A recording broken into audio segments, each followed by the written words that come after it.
¿Qué es el convenio 169 de la OIT? El artículo 7, ¿no? Los pueblos interesados del convenio 169 deberán tener el derecho de decidir sus propias prioridades en lo que atañe al proceso de desarrollo en la medida que éste afecte sus vidas, creencias, instituciones, bienestar espiritual y a las tierras que ocupan o utilizan de alguna manera y a controlar en la medida de lo posible su propio desarrollo económico, social y cultural. ¿Qué quiero decir con esto? Lo siguiente, miren, el convenio 169, como ya lo hemos manifestado, es un tratado internacional de derechos humanos. Uno. Dos, al ser un tratado internacional de derechos humanos, aquí las partes ratificantes o firmantes son los estados. En consecuencia, los estados se obligan a un conjunto de compromisos internacionales, ¿no? Obligaciones. Uno. Dos, los pueblos indígenas son sujetos de un conjunto de derechos colectivos. ¿Estamos? Dentro de esa línea, vamos a ver que el convenio 169 tiene dos piedras angulares. Dos piedras angulares. ¿Cuáles son? Consulta previa y participación. ¿Y qué es la consulta previa y qué es la participación? La consulta previa y la participación no son otra cosa que principios de gobernanza democrática, es decir, mecanismos que nos van a permitir que estos pueblos que por muchos años fueron excluidos participen plenamente en la vida democrática del país. ¿Y cómo van a participar?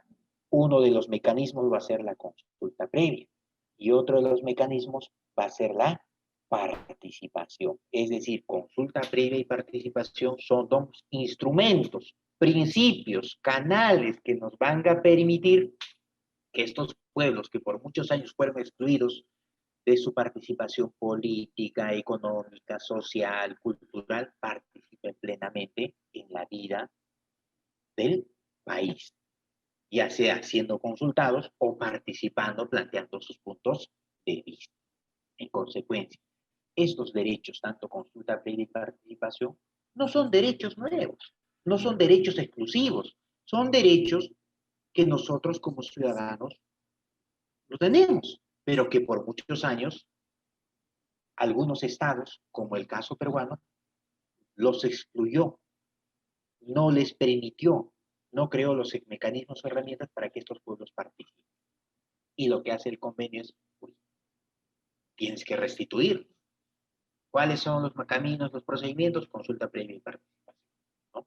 La consulta previa en específico para medidas administrativas o legislativas que vayan a afectar a estos pueblos indígenas. Por ejemplo, una concesión minera que voy a yo a otorgar en una comunidad campesina, ¿afecta o no a la comunidad campesina? Sí. ¿Y el convenio qué dice? Que los pueblos indígenas tienen derecho al territorio. Y el territorio implica el hábitat. Y el hábitat implica pues recursos naturales, por ejemplo. En consecuencia, si yo voy a Estado a consultar, voy a concesionar, tengo que consultar. ¿A quién tengo que consultar? A la comunidad afectada, al pueblo indígena afectado, ¿no? Es lo mismo ¿qué pasa si acá en nuestra casa de un momento viene la municipalidad y quiere derrumbar porque va a ampliar la autopista? ¿Puede venir y meterse nada más? ¿O lo primero que hace es se contacta con ustedes, les explica, les va a pagar un justiprecio, etc.? Y ustedes verán si aceptan, ¿no? Ese es más o menos el procedimiento, ¿no? Entonces, lo mismo pasa pues con las comunidades, con los pueblos indígenas, que por muchos años no se les ha consultado. Determinadas medidas administrativas, legislativas, no eran consultadas. Es decir, iba el gobierno, ¿no? Y lo aplicaba. Y no es así. Tiene que haber consulta y participación, que son derechos, dicho sea de paso, la participación es un derecho mayor, donde no solo me vas a consultar, sino yo voy a plantear mi punto de vista. O sea, ya no soy simplemente un espectador, sino soy un actor, en el sentido de que yo planteo puntos de vista. Y no solo planteo, también puedo plantear alternativas y veo cuál es lo mejor para mi desarrollo. Y no simplemente el Estado todopoderoso venga y me eh, implemente una determinada política o medida. Esos son, en consecuencia, los dos elementos, piedras angulares fundamentales necesarios, como son consulta previa y participación, ¿no? En materia de, en este caso, pueblos indígenas y sobre todo la consulta previa. Es lo que más se resalta. Hay otros derechos también, la libre determinación, ¿no? Otros derechos de la justicia intercultural, educación, salud, pero las piedras angulares van a ser consulta previa y participación. Eso no lo olviden, por favor. ¿No? ¿Qué más?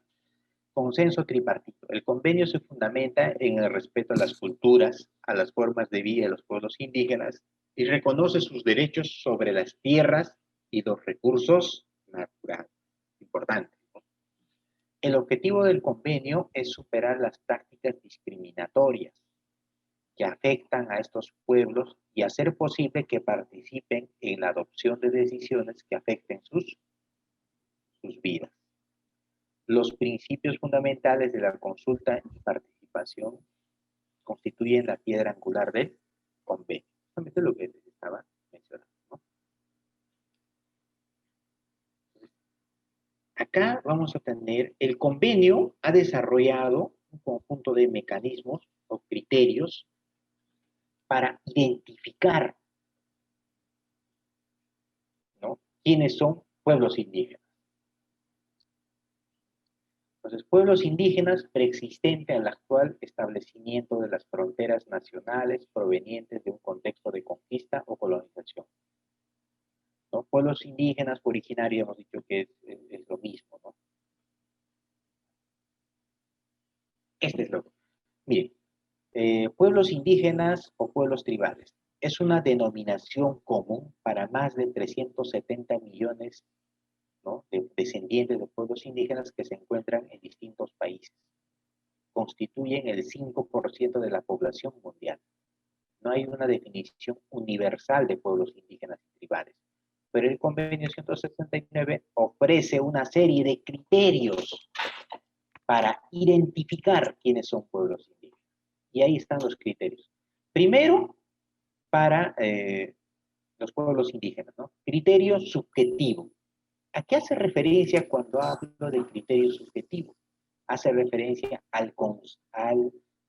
la conciencia de su identidad indígena. Es decir, es un elemento subjetivo donde la persona, ¿no?, se siente parte de un colectivo, se siente parte o es descendiente de esa población. Entonces, ese es un elemento importantísimo, el criterio subjetivo, y yo me siento parte de una población, ¿no? Y los criterios objetivos hacen referencia a lo siguiente: descender de poblaciones que habitaban en el país o en una región geográfica a la que pertenece el país en la época de la conquista o la colonización o del establecimiento de las actuales fronteras. Pues habla de descender de poblaciones que habitaban en el país o en una región geográfica a la que pertenece el país en la época de la conquista o la colonización o del establecimiento de las actuales fronteras. Pregunta: ¿las comunidades campesinas descienden o no de poblaciones que habitaban en el país? ¿No? Antes de la conquista o la colonización. ¿Qué más? Las comunidades campesinas,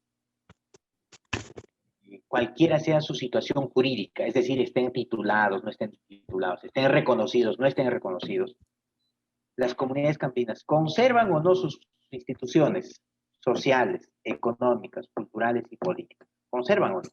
¿Qué opinan ustedes? Y el convenio añade ¿no?, punto que es: no necesariamente estos descendientes tienen que conservar todas sus instituciones sociales, económicas. No, basta con una. Por ejemplo, ¿cuál sería una de sus instituciones, por ejemplo, eh, que podríamos identificar en las comunidades campesinas? El idioma, el quechua. ¿Es una institución o no? Y ahí está. Criterio subjetivo, conciencia de su identidad indígena. Uno que desciende de una comunidad se siente parte. Por eso siempre regresa, siempre está contigo, ¿no? Siempre va a esos lugares, muchos todavía ejercen su posesión familiar, de sus parcelas, etc. Ahí está otro criterio. Otro criterio es descender de poblaciones que habitaban en el país o en una región. Pues claro. En consecuencia, la cosa ya está clara, ¿no? El convenio ya ha establecido cuáles son los caminos o los criterios para identificar a poblaciones descendientes de poblaciones indígenas u originarias. ¿Quiénes serían en el Perú? Por ejemplo, con este criterio, pues casi todas las comunidades campesinas. Ahí están los criterios, objetivo y subjetivo. Pero en la práctica el Estado no lo quiere, no lo quiere reconocer como tal, ¿no? Pone un conjunto de trabas. Criterio subjetivo, conciencia, identidad. Bueno, ya eso habla de poblaciones tribales, que no es necesario, creo. No estamos de pueblos indígenas, de derechos humanos. Ya explicamos brevemente. Entonces, ese criterio es importantísimo, ¿no? Claro, porque el Estado, uno se autoidentifica como parte de una población originaria o descendiente de una población. Eso es el criterio subjetivo. Otro, ¿tienen los pueblos indígenas y tribales derechos especiales? Es decir, estos derechos que estamos hablando, consulta previa, ¿son derechos especiales? No, no son derechos especiales. Sus derechos fundamentales siguen siendo violados. Es decir, por muchos años han violado sus derechos colectivos y lo que hace el convenio es restituir esos derechos que lo tienen ustedes, nosotros, todos los ciudadanos, pero que por muchos años no le han permitido ejercer a las poblaciones o a los descendientes de poblaciones originarias. El convenio 169 reafirma que los pueblos indígenas y tribales tienen los mismos derechos humanos y libertades fundamentales que todos los demás seres humanos. No son derechos especiales, sino que articulan los derechos humanos universales que se aplican a los pueblos indígenas. Por ejemplo, el derecho a la educación.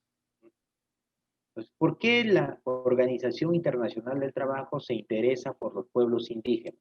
¿Cuál es su preocupación? Básicamente, pues la situación de los pueblos indígenas ha sido una preocupación central de la OIT desde su creación, sobre todo con el antecedente de 1957, donde su preocupación era básicamente de explotación y discriminación laboral, ¿no?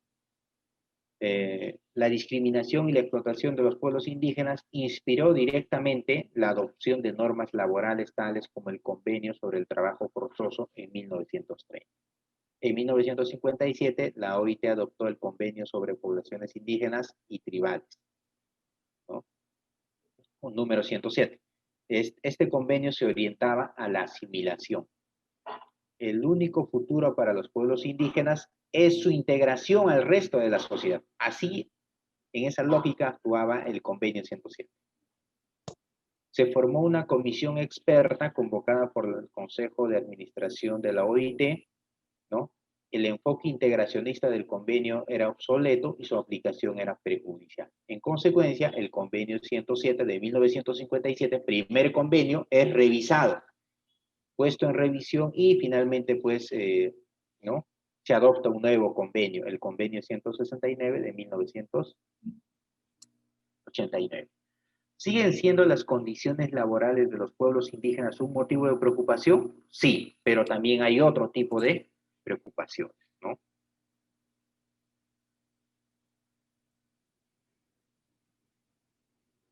El estatus jurídico del convenio. El convenio es un tratado internacional que tiene carácter obligatorio para los estados en virtud de su ratificación. Ha inspirado numerosas políticas de desarrollo y medidas de protección y también marcos legislativos nacionales. Los estados ratificantes tienen la obligación de aplicar el convenio de buena fe en la legislación y en la práctica y asegurar que los pueblos indígenas consultados puedan participar en el proceso. ¿Quién tiene la responsabilidad de aplicar el convenio 169? El único es el Estado, nadie más. El único que puede llevar un proceso de consulta previa es el Estado, ¿no? ¿Cómo se controla la aplicación del convenio? básicamente con informes por parte del Estado y también las organizaciones, ¿no? En este caso indígenas, presentan sus informes, ¿no? Cada cierto tiempo ante la OIT y a veces también hay visitas pues de parte de los relatores en materia de pueblos indígenas, ¿no? Que hacen visitas acá al Perú y recogen pues toda la información. Hace poco, hace 2 años creo que estuvo por acá el relator de las Naciones Unidas en materia de derechos de pueblos indígenas, ¿no? Estuvo en Cusco, también estuvo en la selva, justamente recogiendo un conjunto de denuncias, de demandas de parte de organizaciones sociales, pueblos, organizaciones indígenas. Hasta ahí, ¿tenemos alguna pregunta, alguna duda?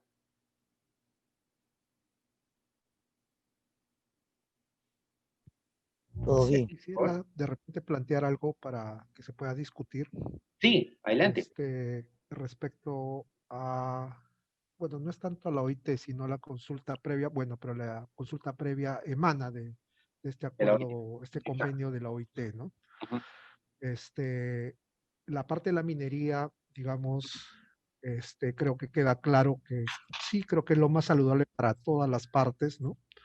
De repente hacer una consulta sobre el uso de los recursos y ir tanto para las empresas como para el Estado, tenemos que ir creando mecanismos para involucrar de una manera más directa, de una manera más equitativa a las comunidades. Eso me queda claro. Mi consulta iba por el lado, el otro.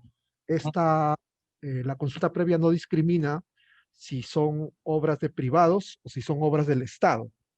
Entonces, yo siento que acá ahí es donde me iría mi pregunta. Mi pregunta es si me equivoco en la percepción o no me equivoco.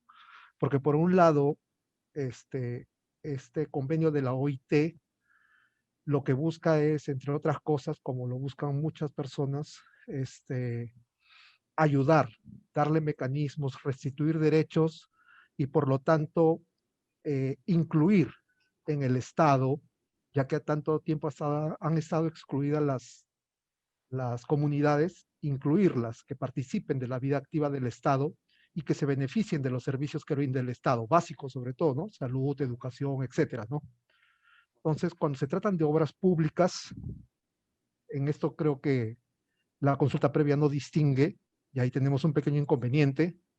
O sea, la mejor manera de integrar a las comunidades, de darles oportunidad para que sean parte, es con servicios, carreteras, sistemas de irrigación para los agricultores, carreteras para que el transporte, para que salgan los productos, para que esta gente tenga acceso a las ciudades, etcétera, para que haya un intercambio más saludable y más viable, más rápido, más eficiente, para que llegue la tecnología, para que llegue, por ejemplo, instalación de postes para luz eléctrica, fibra óptica, etcétera. Todo lo que la modernidad hoy en día provee. Pero sin embargo, hoy en día todas esas cosas que les pueden favorecer a la comunidad, que la pueden permitir incluir y desarrollarse, están siendo consultadas. Y muchas veces la consulta previa más bien lo que hace es retrasar y entorpecer en la práctica, ¿no? Nadie discute el fundamento, o sea, nadie está discutiendo que la consulta previa esté bien intencionada y que tenga, digamos, objetivos bastante buenos para las comunidades. Pero lamentablemente siento yo que se está volviendo parte de la burocracia en este aspecto, ¿no? No de la inversión privada, sino de la inversión pública, ¿no? Y en el objetivo de sacar del subdesarrollo a las comunidades campesinas. Esa es mi opinión, ¿no? Lo dejo ahí. Gracias, gracias por la participación. Sí, efectivamente. Acá hay que, claro, eh, lo que, lo que se ve en la consulta previa son derechos, ¿no? Y es un mecanismo de participación. Eh, que podríamos verlo como un mecanismo que obstaculice, quizá, y eso va a depender de cómo esté siendo planteado, ¿no? Ahora, el convenio dice medidas administrativas y legislativas, es decir, por ejemplo, pensión 65, programas sociales, todo eso, tendrían que haber pasado por un proceso de consulta previa. Y no de repente verlo como un mecanismo de burocratización, sino como un mecanismo de inclusión. Si yo voy a aplicar un programa social, lo mínimo que tengo que hacer es hacer que los sujetos que van a ser aplicados mediante este programa social participen. y me den su punto de vista, ¿no? Su planteamiento. Al menos eso. Entonces, la consulta previa tiene esa finalidad, ¿no? De que se puedan participar, de que puedan ser consultados. No solo, como digo, el convenio establece claramente medidas administrativas y legislativas que vayan a afectar a pueblos indígenas. Entonces, la pregunta sería, en el Perú, por ejemplo, no se consulta, a la fecha, en la actualidad, no se consultan las medidas, pues, legislativas. Es decir, todo lo que apruebe el Congreso no está sujeto a consulta previa, pese a que hay un mandato internacional. Eso es uno. Dos, en temas de medidas administrativas que compete al gobierno central, al ejecutivo, no solo al ejecutivo, gobierno regional, local, no se consultan medidas administrativas que tengan que ver justamente con lo que nos antecedió en la participación, ¿no? Los compañeros. No se están consultando.